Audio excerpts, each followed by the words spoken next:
Stop video. Please switch off mobile. Please switch off mobile. Please switch off mobile.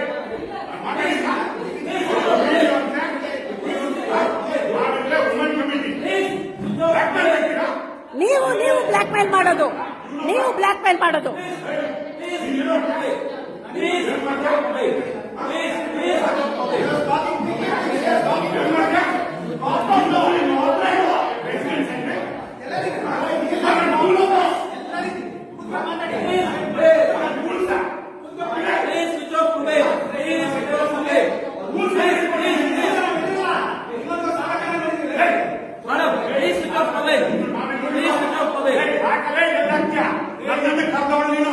ನೀನ್ ಅಕ್ಕ ತಂಗಿಯರಿಗೆಲ್ಲ ಕರೆಯೋನು, ನೀನು ಕಳ್ಳ, ನೀನ್ ಬ್ಲಾಕ್ ಮೇಲರು, ನೀನ್ ಬ್ಲಾಕ್ ಮೇಲರು, ಬ್ಲಾಕ್ ಮೇಲರ್, ನೀನು ಬ್ಲಾಕ್ ಮೇಲರ್.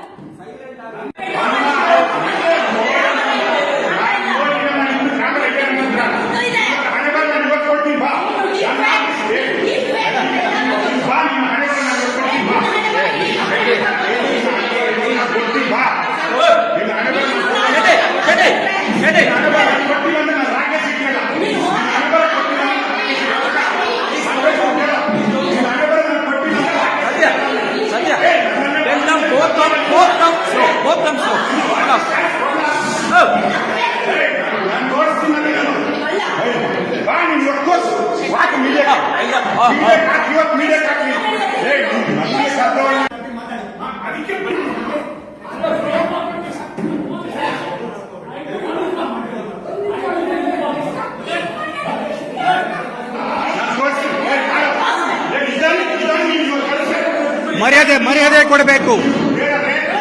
ಮರ್ಯಾದೆ ಕೊಟ್ಟು ಮಾತಾಡ್ಸಿ. ಮರ್ಯಾದೆ ಕೊಟ್ಟು ಮಾತಾಡ್ಸಿ. ಇದನ್ನ ರೆಕಾರ್ಡ್ ಮಾಡಿ.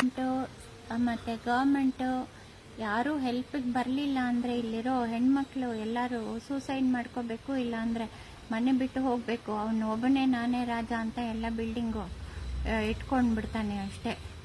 ರಾಕೇಶ್ ಶೆಟ್ಟಿ ಜೊತೆ ಪ್ರಶಾಂತ್ ಅಂತ ಒಬ್ಬ ಇದ್ದಾನೆ.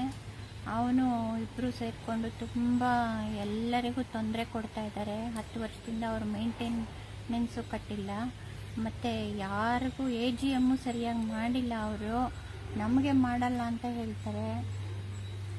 ಅವ್ರು ಬಂದು ಯಾರಿಗೂ AGM ಮಾಡಿಬಿಟ್ಟು ಎಲೆಕ್ಷನ್ ಅಲ್ಲಿ ಯಾರಿಗೂ ಮುಂದೆ ಬರಕ್ಕೂ.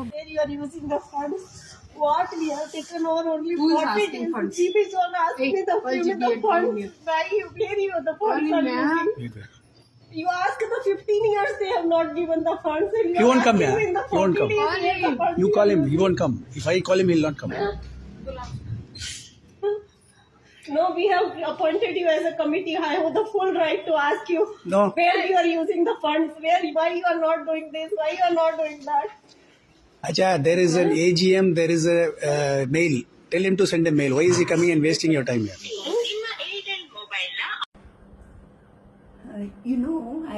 I was staying at F9 at Krishna Wellington, and you won't believe my nephew had come there to use the gym along with us. And that's the time when Rakesh Shetty, who was the secretary at that time, walked in. He started abusing my nephew so badly, and my nephew didn't know what to tell. He was so shocked. He said, Rakesh Shetty, sir, I am a doctor, sir. This Rakesh Shetty was so, he was telling, what will you do if I come and rape your patients? That is the way the audacity he had. My nephew was so shocked, being a doctor, how come he is using these type of languages? And he totally was under depression, and then we all tried to pull him up. Being a doctor, we had to pull him out of all these problems. And then within 2 months, we just left Krishna Wellington, and we didn't want to stay anymore in a place where the secretary behaves in this way, in this audacity, with no respect, no understanding, nothing at all. I really pity the old people who are staying there.